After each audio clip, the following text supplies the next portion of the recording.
What's going on, guys? Isaiah or Slash 24 here, back from a long hiatus to bring you another Valorant update video. In this video, I'll be covering patch 1.03, going over all the small details and everything you need to know. It's a smaller patch compared to some of the more recent ones, but the first big change is with the Guardian. The price has been reduced by 200 credits to 2,500. The rate of fire has been nerfed or reduced to 4.75. But then the penetration power has been buffed from medium to heavy, and then also the input queue has been slightly raised. So a lot of stuff going on there, but basically what you need to know is that the Guardian has been changed from 2,700 to 2,500, which isn't really that big of a change. But as you'll see here, this is the old Guardian, me spamming as fast as I can. The rate of fire is the big thing that's been changed. Still with the old and new version of the weapon, it is a one-shot headshot. But as you can see here, this is the old version of the gun, me just spamming as fast as possible, both scoped in and unscoped. And then as you can see here on the damage dummy, shooting it through the wall will only do 106, give or take how much of the wall you shoot through damage. But as we move over to the new version of the weapon, the rate of fire has been, I would say, pretty significantly reduced. Basically, they want to make this gun into sort of a long-range precision weapon, and I guess that involves reducing the rate of fire. As you can see here with me spamming as fast as I can, definitely a noticeable change on the rate of fire, much slower now. But the big buff and the big change is that it shoots, it does a lot more damage, I should say, through walls. So it's kind of just like a more expensive deagle, but obviously it has a bit more range than the deagle, since the deagle is a pistol, obviously. But that rate of fire has definitely been lowered. I think personally for me, the price change isn't really enough. Like, people are still just going to use the Vandal and the Phantom. You know, making this gun cost 200 credits lower, I don't think that's enough of a change, but it could be still at least somewhat of a better option on those lower money rounds or on those force buy rounds. As you can see here, it definitely does some noticeably more damage when shooting through the walls. So overall, an interesting change, and I'm looking forward to seeing how it plays out. Our next big change is with the surrender vote. The surrender has had a change where in the unrated mode, you only need 4 out of your 5 teammates in order for the surrender vote to pass.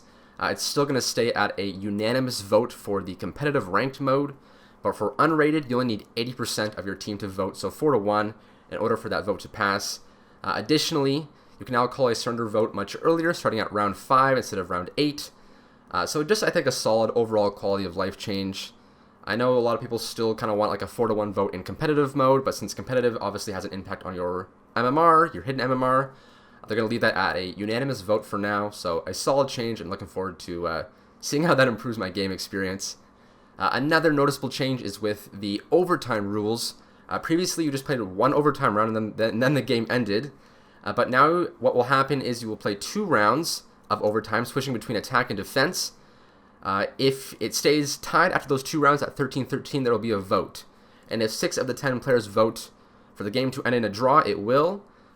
If that vote does not pass, you will do 2 more overtime rounds, and if the game is still tied at 14-14, you'll then do another vote to see if the game should end in a draw, and that will only require 3 people of the 10, and then additionally just kind of progressing in that manner, whereas the 3rd vote and onwards will then only need 1 of the 10 players to vote for the game to end in order for it to end.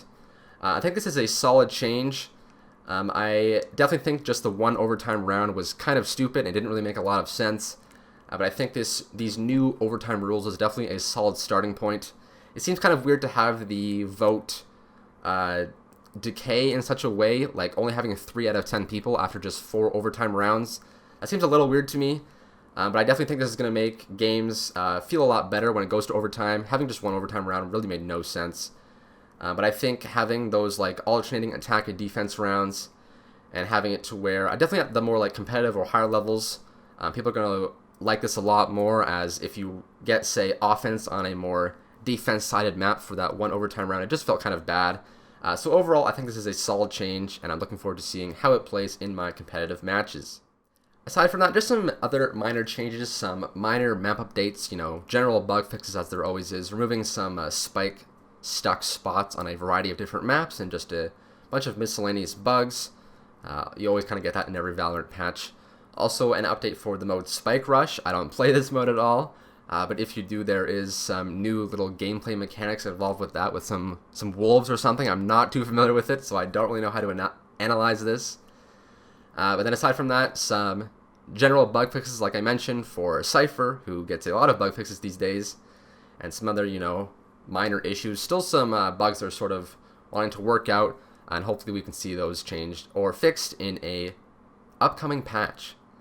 But anyways, guys, that's going to do it for today's Valorant update overview video. I hope you enjoyed it. If you did, be sure to leave a like and subscribe. Stay tuned for plenty more Valorant videos coming in the very near future as I get back into making videos. And as always, thank you guys for watching, and I'll see you guys soon.